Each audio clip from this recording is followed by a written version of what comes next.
জিয়া পরিষদের পক্ষ থেকে জেলা কমিটিকে শুভেচ্ছা, লাল গোলাপ শুভেচ্ছা, সরাইলের পক্ষ থেকে জেলা কমিটিকে শুভেচ্ছা।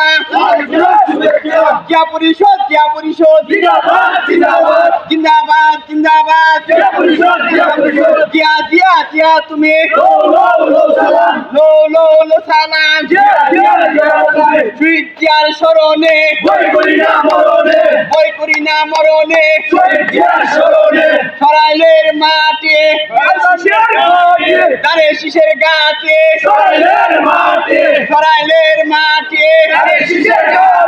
প্রথমে শুভেচ্ছা জানাচ্ছি আমার সাথে আজকে যারা জিয়া পরিষদকে, যারা জিয়া পরিষদের নতুন কমিটিকে শুভেচ্ছা জানানোর জন্য যারা আজকে আমার সাথে উপস্থিত হয়েছেন এবং সরাইলের মেন বিভিন্ন রাস্তায় শুভেচ্ছা জ্ঞাপন করে মিছিল করেছেন।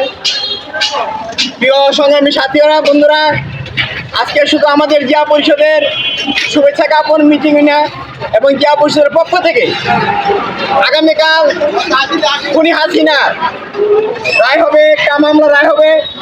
আমরা সারা জিয়া পরিষদের পক্ষ থেকে এই খুনি হাসিনার সর্বোচ্চ শাস্তি দাবি করছি। পাশাপাশি এই সরাইল উপজেলা জিয়া পরিষদের পক্ষ থেকে ব্রাহ্মণবাড়িয়া জেলার নবগঠিত জিয়া পরিষদের সভাপতি জনাব মুমিন ভাই, সদস্য সচিব শামীমা আফা সহ কমিটির সকল নেতৃবৃন্দকে শুভেচ্ছা জানাচ্ছি।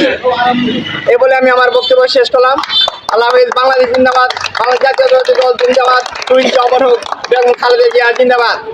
এখন জিয়া পরিষদের পক্ষ থেকে সংক্ষিপ্ত বক্তব্য রাখবেন সরাইল উপজেলার আহ্বায়ক, জিয়া পরিষদের আহ্বায়ক সভাপতি মোহাম্মদ আব্বাস উদ্দিন।